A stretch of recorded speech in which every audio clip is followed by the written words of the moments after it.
Hey everybody, and thank you so much for tuning in. We are talking about a very special episode today. We're talking about Thinking Fast and Slow, which is a book by Daniel Kahneman. I don't know if you remember this from the very, very beginning of the semester, but when I was outlining the different, the required text for our class, Daniel Reisberg's Cognition, that textbook. I mentioned that I used to also have another required textbook, and that was this one, Thinking Fast and Slow by Daniel Kahneman. After a couple of years of using that in the classroom, I took it out just because students let me know that 500-page extra book on top of the textbook and the research article readings that we do was a little bit too much work and too much reading. So what I thought I would do instead is just kind of boil down some of that book's big key ideas into one kind of presentation like this, and give a little bit of context for what we talked about in Chapter 12. So in Chapter 12, we talked about decision making, and we talked about this guy right here, Daniel Kahneman. He's no longer with us, passed away not too long ago, but late in his life, so after he had already won the Nobel Prize, which we'll talk about in a second, after he kind of, gotten a whole career out of doing this research, he decided to kind of pivot a little bit and start trying to communicate with a broader audience. And so he wrote this book, which was kind of his first big book for a public, or I don't know, what's the word, a mass audience, and this one right here called Noise, which is similar, but is a little bit more perceptual in some ways, and conceptual too. But highly recommend that one as well. Not as good as Thinking Fast and Slow, which I think is it's like a good 4 out of 5 in terms of like book reviews. I know that's why you tune in for, right? You want to know my opinions on books, but 4 out of 5. This is a book that you could give your parents to say like, hey, this is what we talked about in cognitive psychology. It's a very approachable book. It is a book that is aimed at anybody. They don't need a bachelor's degree in psychology to understand it, to get through it. It doesn't read like a research article, so it's much more user-friendly in that way. So yeah, if you're done with the semester and you want more cognitive psychology stuff, this is one of the books that I would recommend. There's another one that I love a lot called The Information by James Gleick, I believe, which is the history of information theory, which I thought was an absolute blast. I loved it, but I can also hear some of your eyes rolling to the back of your head at like, oh my god, the history of information theory? That sounds like the most boring book in the world. So let's talk about this book a little bit. Like I mentioned, it is a pop psychology book, and pop in this way, not like pop like Taylor Swift. He's not writing about Fortnite. He's not writing about Grand Theft Auto or whatever Taylor Swift is doing these days. But he's writing for a mass audience. This is meant to be anybody with a high school degree, essentially, should be able to pick this up and engage with it and learn from it. And so it doesn't always really feel like a textbook in that way. And it's going to provide a lot of information that our textbook didn't, in terms of Chapter 12, when we were talking about judgment and decision making. So it's way, way cheaper than a textbook. You can find this book for like $12 on Amazon, and it's exclusively pretty much going to focus on the decision-making chapter, but also, as we're going to see, Chapter 15, which is about thinking and thought and consciousness. I would not recommend the audiobook version of this, just because, at least from my perspective, because there's a lot of like mental exercises in that book where like you're reading it, and at least for me, that like he'll throw out a riddle or a puzzle or a problem, and it helps for me to kind of stop and think about it and reflect and think like, what choice would I make, or what decision would I do and why? Because usually he's able to predict what decision you're going to make, and then he kind of explains why. And so if you're listening to an audiobook, if you're like me, I don't like to pause audiobooks. I like just kind of like let it go while I'm walking the dogs or whatever. And it doesn't give you that same amount of time where you can engage with it and interact with it. So, I'm not trying to be a snob, but I wouldn't recommend the audiobook version for this one. All right, so in our textbook, we do talk about Daniel Kahneman, but we also talk about this other guy called Amos Tversky, and together they won the Nobel Prize for this. You can see them here today, not today, here back in the day. I guess enjoying a little bit of, I don't know, what is that? Some kind of cocktail. Where it's basically they worked together for a few decades, and after Amos Tversky died, he died quite an early death. He and Kahneman were both awarded the Nobel Prize. So even after, it was posthumously awarded to Amos Tversky. So, kind of a big deal. One of the things that I love about this, which I also mentioned in the Chapter 12 video, is that this represents another victory for psychology from the jaws of economics. This is a Nobel Prize in economics, and it's not the first time that a psychologist, or maybe it was the first time, but it wouldn't be the last time a psychologist would win the economics Nobel Prize, because there's not really a Nobel Prize in psychology. I don't know. Write your senator about that. I don't think it's fair either. Don't actually write your senator because they're busy, and also this is an international committee, so it doesn't have their jurisdiction anyways. This is just to point out that the stuff that they did had an extremely huge impact on the world of science, and specifically on decision making and economics. How we think about economics was radically changed based on some of their lessons. And that's what the book is about. So let's kind of unpack it. The book is divided into 5 parts. I'm going to give you a brief rundown of those 5 parts, and then I'm going to talk a little bit about what's called prospect theory. And prospect theory is kind of like behavioral economics, if you're familiar with that phrase. In our economics department, Hilary Sackett-Taylor that's one of her specialties, and so she sometimes offers classes on behavioral economics if you're interested in learning more about this. All right, so I want to set this up by reminding you about dual process theory. So dual process theory we talked a lot about in the early part of the semester. We were talking about how consciousness kind of has 2 separate sides, and we're going to revisit this again for the final chapter 2. But the idea behind this is that you can take consciousness and essentially sort it into 2 separate piles of processing. And this is not a new idea, by the way, because William James, who back in like 1895, when he wrote the very first American, or maybe it was the first English language psychology textbook, he wrote about this back then. So this isn't totally new for Daniel Kahneman, but it's important background that basically William James thought that and also William James, you gotta love him. The guy's from Massachusetts, like he's a hometown hero. And even though wrote one of the first, psychological textbooks, and even though I think people think of him as one of the top 10 most influential psychologists who ever lived, I still feel like he's a little bit underrated. I think he's really cool.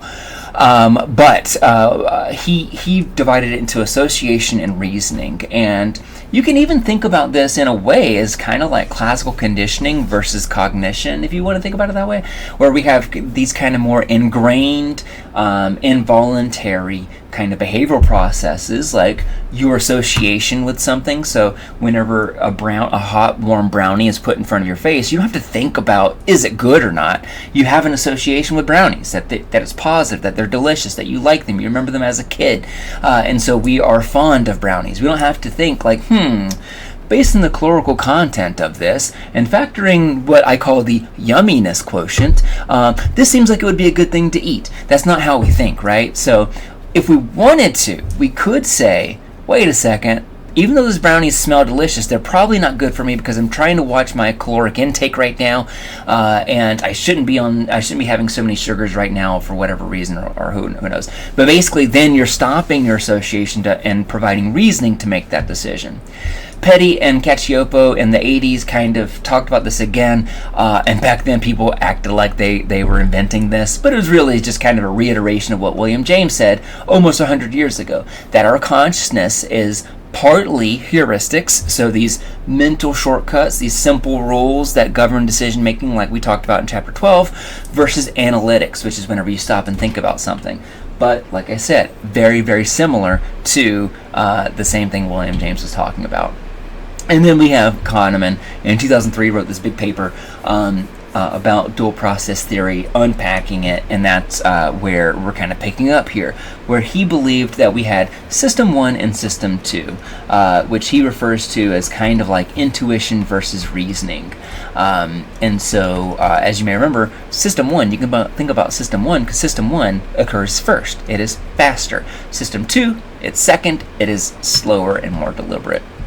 So system 1, that's kind of like your gut reaction to things. It's based out of emotion. It is susceptible to heuristics.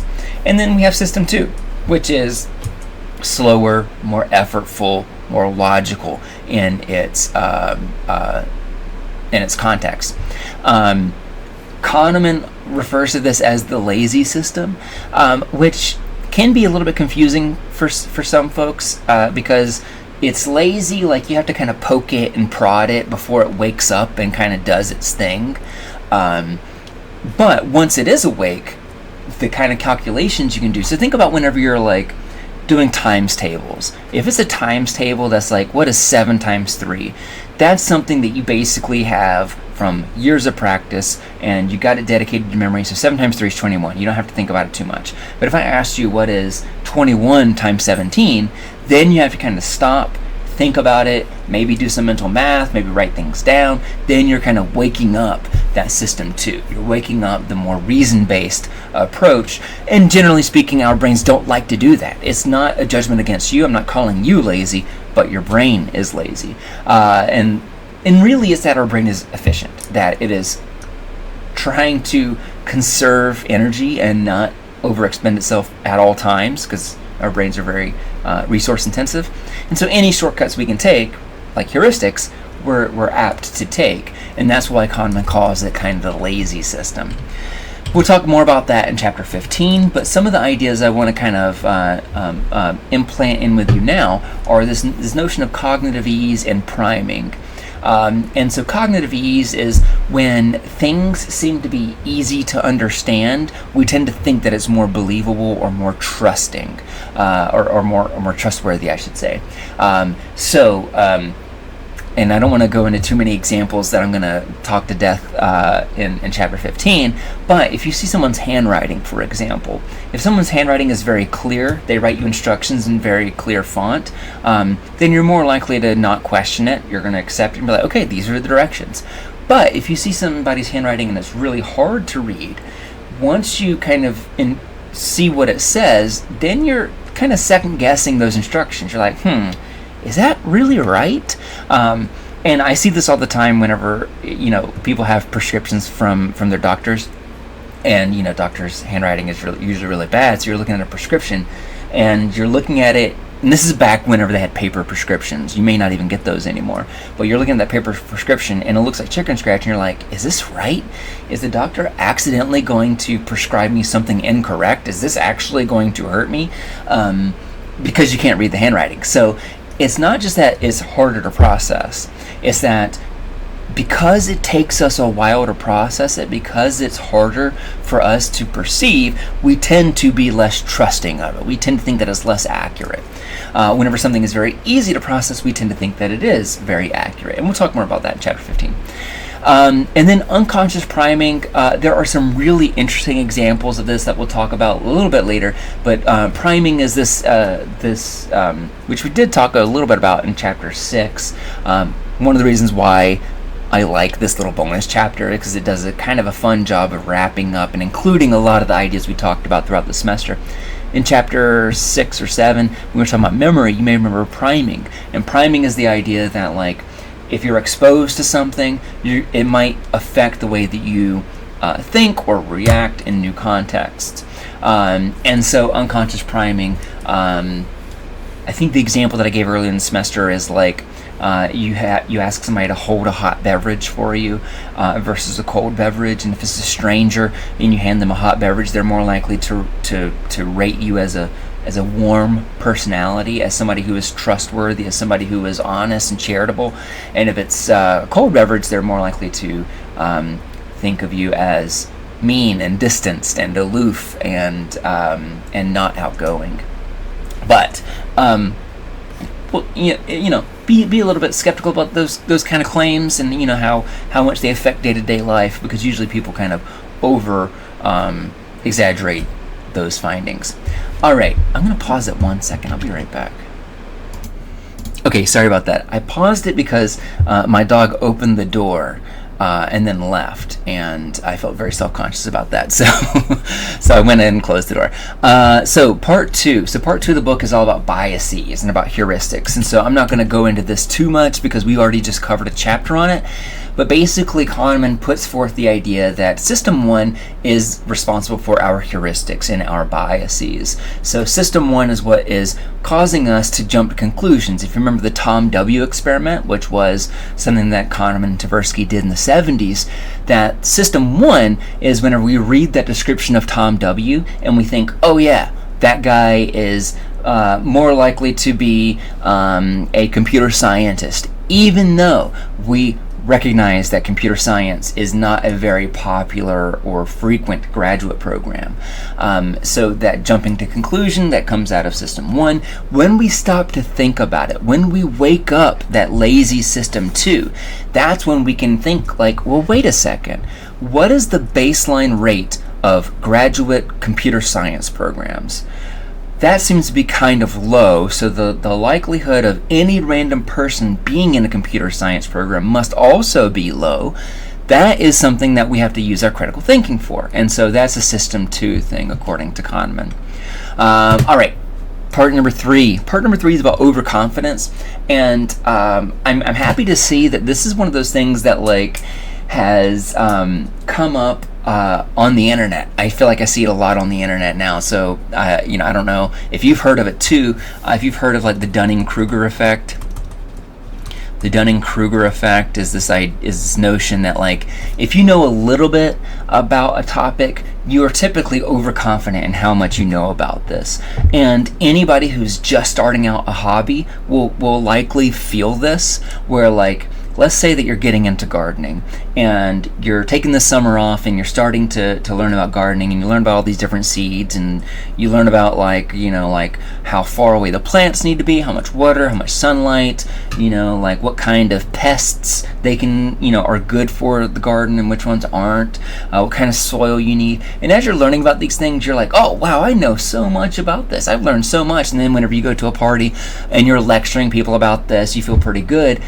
And then after a few more months, as you continue to learn, you're like, oh wow, there's actually a lot about this that I don't know. But that brief moment where you know a little bit about gardening and that makes you feel like you know a whole lot, that's called the Dunning-Kruger effect. Where people overestimate how much they know about a topic.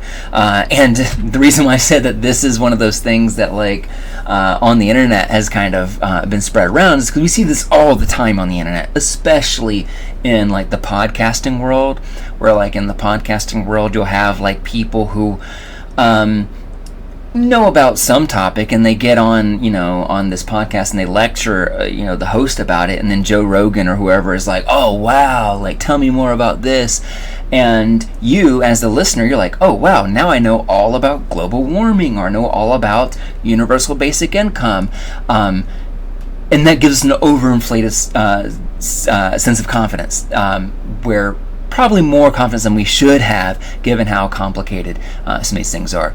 But even experts do this. And the book goes into a lot of detail about this effect and about the principle of overconfidence. And one of my favorite examples of this is one that you might be able to relate with or to incorporate into your own studies.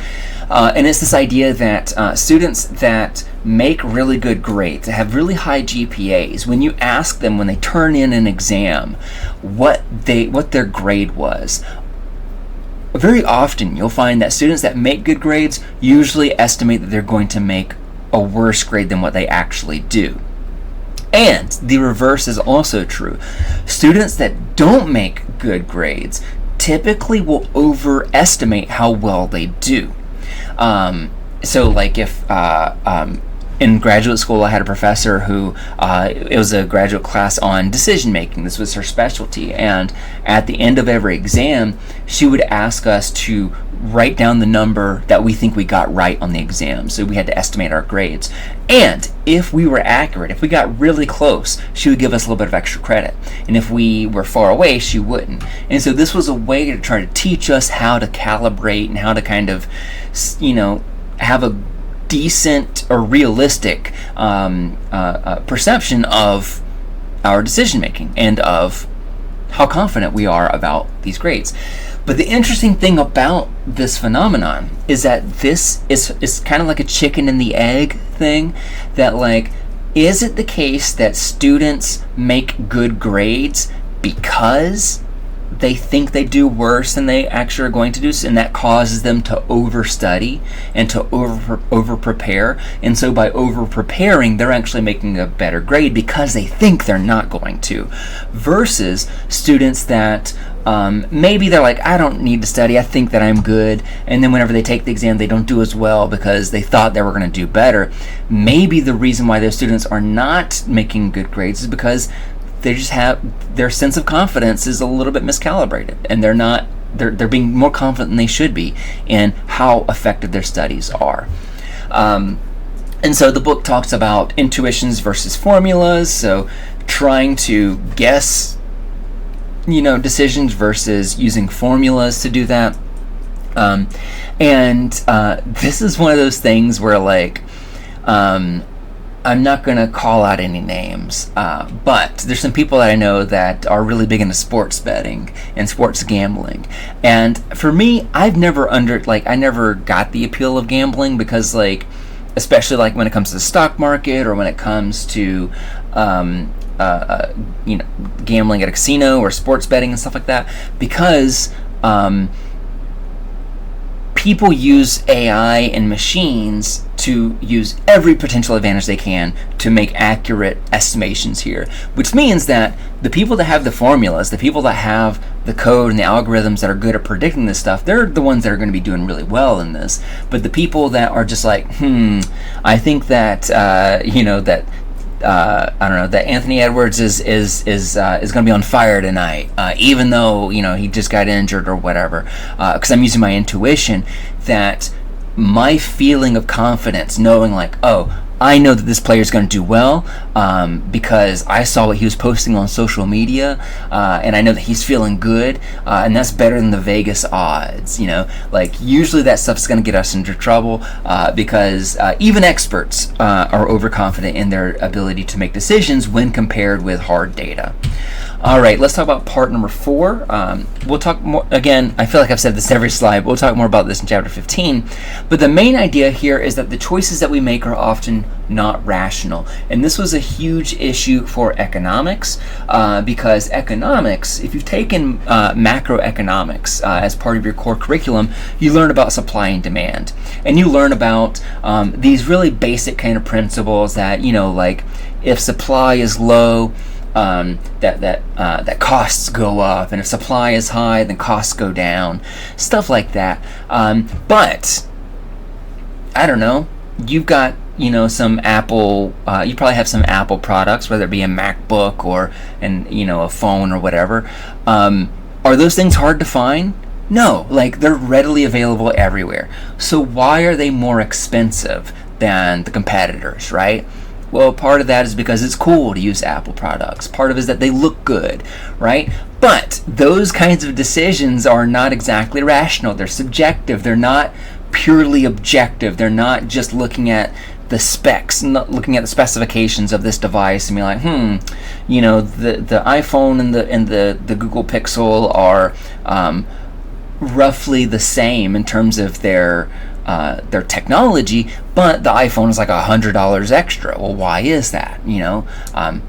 It's not for any rational reasons. It's because Apple is cool and Google Pixel is not really. And I say this as somebody who has a Pixel, so I'm not trying to shame anybody into that.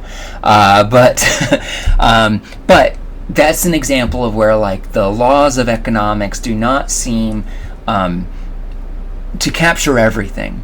And what Kahneman and Tversky kind of argue is that a lot of our decisions are not rational. And for that reason, we should kind of reconsider some economics, that we should think about economics like that, that we should stop treating humans as purely rational. We should stop viewing humans like, if you give somebody the opportunity to buy a Pixel versus an iPhone, that they're probably not going to like pull out, a book to look at the differences, to kind of strategically kind of buy, whatever is going to be the best bang for the buck. No, we're probably just going to be like, well, my friends have iPhones, and Pete Davidson or whoever, I don't know, or somebody that you like, a celebrity uses one, like, okay, I think I'm gonna go with that instead.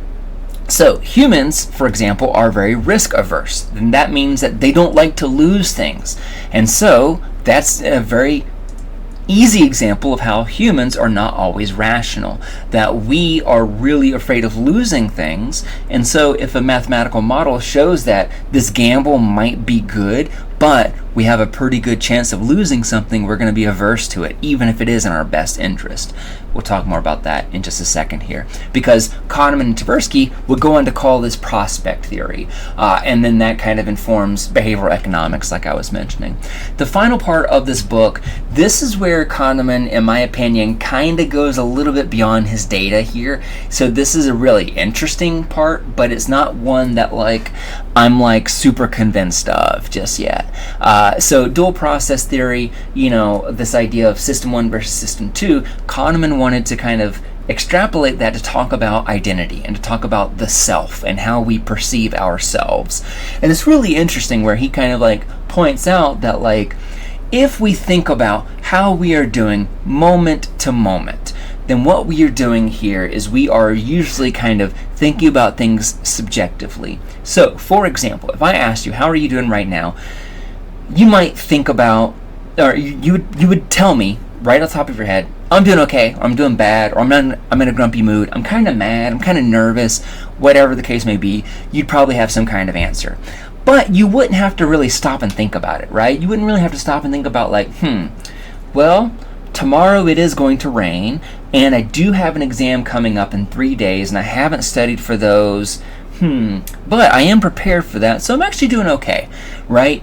It's just you just report how you feel, and then if you had to really think about why you feel that way, then you might engage with system 2, which Kahneman is going to refer to as the remembering self. And so some of his evidence for this is if you were to ask somebody on a day-to-day basis, how are you feeling right now? How are you doing? How is your life going? Are you happy with life? Are you unhappy with life, etc.? Are you happy in your marriage? Unhappy with your marriage? Are you proud of your kids? Not proud of your kids? Whatever. And then you ask them the similar kinds of questions 10, 20 years later. Look back on your life. How did you feel when you were 18? So many people, and maybe 18, for some of you, 18 was only 2 years ago, so you may not feel this yet. So think about 10 years ago for you, whatever that age is. If I were to ask you, how are you doing 10 years ago? Almost everybody would say that they were doing pretty good. But if I asked you, how is your life going right now? I feel like most people are usually it's going okay. But if I ask you the same question about how you're doing right now, 10 years from now, you'd look back at now and say I don't know, I think I was pretty happy, things were going okay, I had a little bit of money in the bank and I was working a job I didn't hate or whatever. And in that case, what you're doing is you're kind of factoring in all this evidence now. You're thinking about it and you're when I was 18, I was playing sports, I had a good close friend group, I was really interested in music, I had health insurance or whatever. So you're using this evidence, which isn't what we do if somebody asked you right now, how are you doing? All right, I'm going to pause it one more time because, as you may have seen, my dogs just opened the door. Okay, sorry about that. That was the last time. So let's talk about behavioral economics then. So I say it was the last time, and he immediately opened the door on me. Okay, so some of this is going to ring familiar to Chapter 12 stuff, which is totally fine, because like I said, Chapter 12 it was really born out of a lot of Kahneman's work. So let's talk a little bit about behavioral economics. I'm not going to go into too much detail about it here because, like I said, this is a class that like Hilary Sackett-Taylor in the economics department teaches. So there's so much to learn about this specific piece. I know I say for every single chapter, like, oh, this whole chapter could be a course in and of itself. But like, this is like a subsection of a chapter that could be its own, course. So it's a huge area.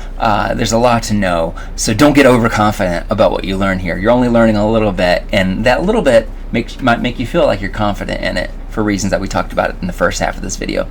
Okay, so economics. This is kind of like it's called the branch of knowledge here because I guess Merriam-Webster didn't want to use the word science, but basically it's it's a social science. It is kind of our understanding of the transfer of wealth, how we use money, what money is used for, what you can do with money, all the the rules and regulations and the ideas and philosophies about that. So economics is a way for us to look at how population affects wealth, how production affects wealth, how the distribution of that wealth affects people, and so pretty broad scope, and it typically, because it is very broad, will focus on large scale things. We talked about supply and demand, right? So those are like looking at big ideas, national level things. And so economics is usually kind of looking at things at a regional level or looking at things as a sociological level. And that's why when you take economics, there are sometimes it does feel a little bit like psychology, but for the most part it feels more like sociology. And it assumes that people are going to follow rational systematic rules, like supply and demand, for example. But we just talked about how that's not really a good assumption to make, right? So behavioral economics wants to kind of introduce the work of Kahneman and Tversky and their notions of heuristics and how emotions, for example, can affect decision making. Behavioral economists want to use that info along with the larger economics science framework and combine them so that we can look at not just how people make decisions about economics rationally, but what kind of decisions do they make when they're acting irrationally, or when it's a subjective judgment instead of an objective judgment. So psychology can enter the equation into a lot of ways here. It can look at, does emotions matter when it comes to making a purchase? I was talking about Droid versus iPhone, right? So like, if you grew up just using Apple products, there's probably some emotional factors you have there where you're like, oh man, like I really love this company because I've been with them for so long, right? But there's also social factors that could play into this where all of your friends have that device and so you want to have one too. Or one of my favorite examples of this, and I feel like generally speaking, I'm from a little bit of a different generation from y'all. So like, I remember when the iPhone was first announced and was coming out, and I was going to school at that time, and I remember like the advertisements would be like, you should get an iPhone so that you could be a trailblazer, so that you could be unique.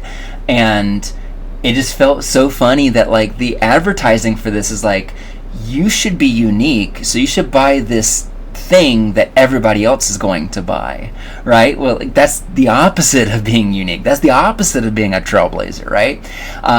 But those kind of factors, those social factors with how we see ourselves, how we see others, how we see products fitting into that, those are all subjective things that change on the individual. Some people don't care about that stuff. Some people care a lot about that stuff. We can also look at how the effects of things like memory, attention, subject matter knowledge, how all of these things might affect whether or not somebody makes a purchase or whether or not somebody invests, in a company or whatever. And in order to talk about this, I want to kind of zoom out big time. I want to zoom out so that we can look at how context can affect decision making. So like with all of the other cognitive processes we talked about this semester, context can change how we behave. It can change what we remember, right? If you're in a really good mood, that changes what you remember from that. If you are looking for some specific details, you may miss out on other details, right? So the context can change a lot about what we do day to day. The same is true for economics. And this happens at a very, very, very basic level, at a perceptual level even. So, for example, and those of you that have taken sensation and perception with me have already probably seen some of these examples because they're very salient. So if I were to ask you which of these middle squares is brighter, if you're using system 1, you're going to say, well, this one over here. This one is brighter, right? If you are using system 2, then you're going to say that they are the same. How do you know that they're the same? Well, because you've seen examples like this before. You remember this kind of thing from elementary school and it blew your mind in art class. And so you know that it's an optical illusion, that they're the same. And if you are using that reasoning, you're using system 2. But the automatic perception that we have, even though I put these slides together so I know that they are the same color, that this right here is the same color as this, even though I know that for a fact, my eyes still don't really perceive them to be that way. And that's because context matters. Perceptual context matters. That here we have a shade of gray, and what is it surrounded by? A dark hue. What about this shade of gray? It is surrounded by a lighter hue. So by comparison, the context changes the way that we perceive these colors, even when they are exactly the same. And just to show you that I'm not a liar, there you go. I merged them. You can see they are exactly the same color. All right, this one's familiar, right? We talked about this one earlier in the semester. So A, B, and C versus if you see this, then you're going to read this as 12, 13, 14, even though these two center characters are the same. They are identical. When we see it presented with letters, we perceive it as a B. When we perceive it with numbers, we perceive it as the number 13. So again, the context of our perception changes what we are perceiving and how we talk about it. And so here is kind of Kahneman's big,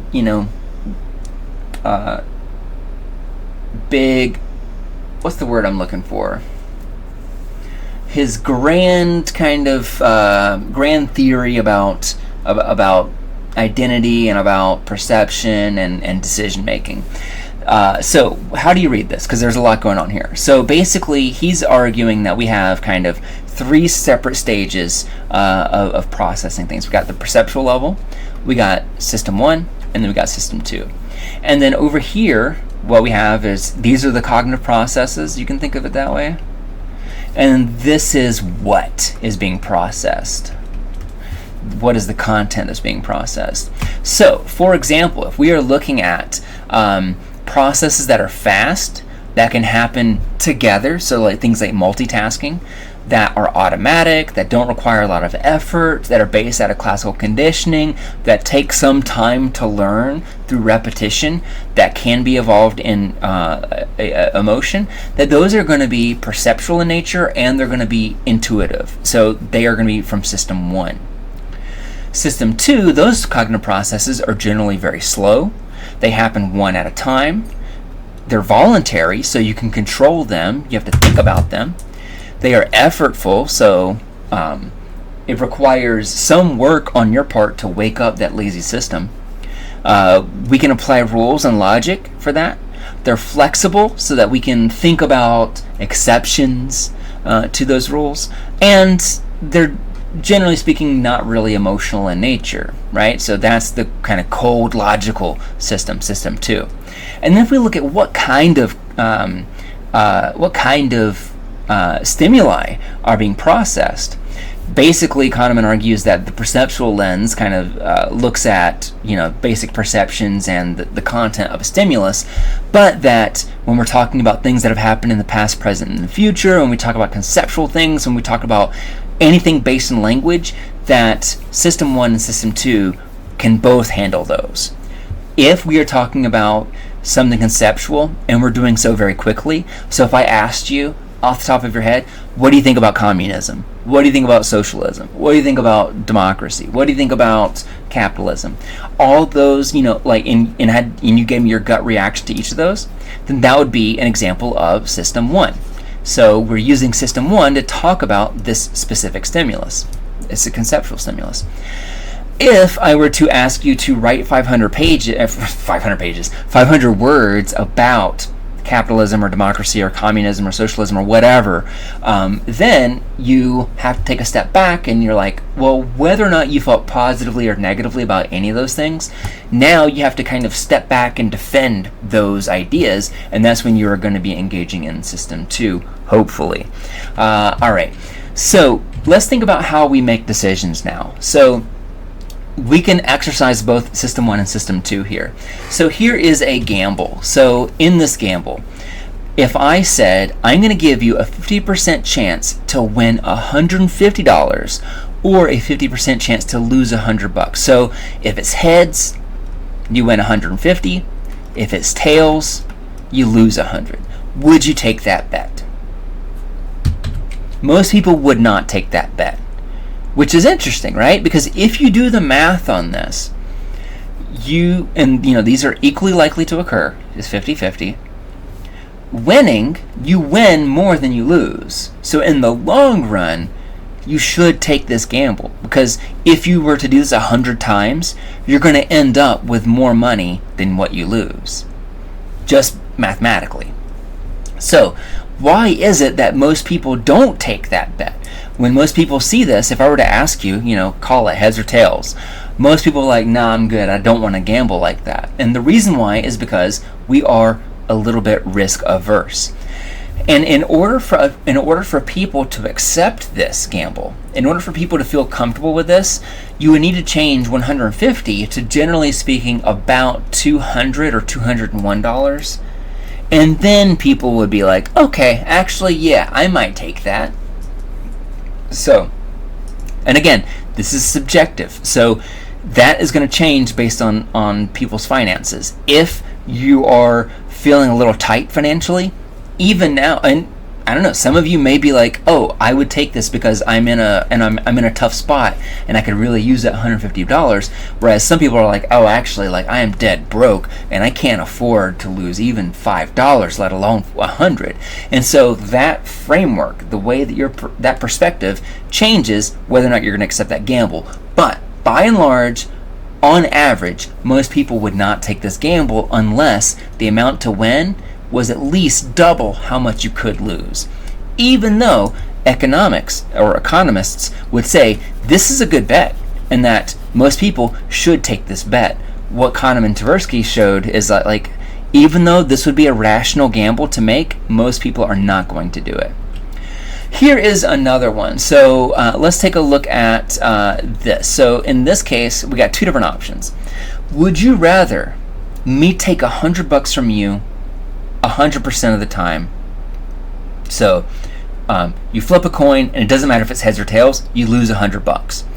Or would you rather a 50% chance to, if it's heads, that you win $50, or if it's tails, you lose $200? What would you choose now? This is an interesting one because most people are going to choose this second one, right? Why is that? Because in the long run, we stand to lose way more than we stand to win, which means that in the long run, we're going to lose about $150 on average. That would be the estimated value here if we apply the math. So overall, we're set to lose with this gamble, but we hate the idea of losing with certainty, so we're more likely to risk it a little bit. That, yeah, we might lose $200, but I'd rather not certainly lose $100. And this is another case where economists would predict that people would voluntarily lose $100 with certainty rather than take this more risky gamble. That doesn't make sense though, right? Most of us would go with the gamble. even if it is not rational. So prospect theory and behavioral economics is basically this idea that the decisions that you make are going to be rooted in your expectation of probability, not the actual probability. And that can be informed by any kind of heuristic, any kind of thing that we talk about in chapter 12. That can be based out of emotion. It can be based out of recent events, right? We talked about that with the availability heuristic. So it could be a number of different things that could affect our expectation of the probability and not the actual probability. And so another way to think about this is that prospect theory is treating decision making in the short term, looking at what affects our decisions right now, including emotions and how alert you are, how much you know, what mood you're in, social factors, versus the more kind of cold and logical algorithm of, here's what people should be buying and should be selling. So economics are really good for long-term predictions, but kind of stumble a little bit when we talk about these more short-term problems. Other examples of this are like the certainty effect. So if I gave you this, what would you do? So if I gave you the chance to 95% chance to win $1,000 or 100% chance to win $950, which of these would you take? Would you risk it for 1,000, or would you be guaranteed to take 949? Almost every single one of you would say that you'd rather go 100% for the $949, right? Because you evaluate this and you're like, actually 1,000 and 949 are not that different. They're pretty close, actually. And I'm kind of worried that there's going to be a 5% chance that I don't win anything. So I'm just gonna take the slightly smaller amount, right? So this is the most common choice. And this is an example of a risk-averse choice. We don't want to risk it, and so we're fine with going with the sure thing. But let's change this a little bit. What about if I gave you the option that, now we're flipping it, there's a 95% chance that you lose $1,000 versus a 100% certainty that you're going to lose $949. In this case, people are going to go with the risky one, right? Because now when they see this, they're like, actually, there's still a slight chance that I might not owe $1,000, so I'm going to go with that instead of definitely paying $950 or $949. And this is an example of a risky choice. Now you are seeking the more risky option. In the long run, and again, according to economics, if we zoom out and we think about this in the long run, that the best thing to do here would be to gamble. The best thing to do in the long run would be to gamble for 95% chance, because in the long run you're going to end up making more money. If you did this 1,000 times, you would make more money than if 1,000 times you selected the sure thing. For this one though, and if that's true, then what that means is that we should be going with this one. Because in the long run, let's say we do this 1,000 times, we lose $949 1,000 times. That's going to be less than if we did this gamble of 95% chance losing 1,000. Mathematically, we will owe more money if we do that 1,000 times.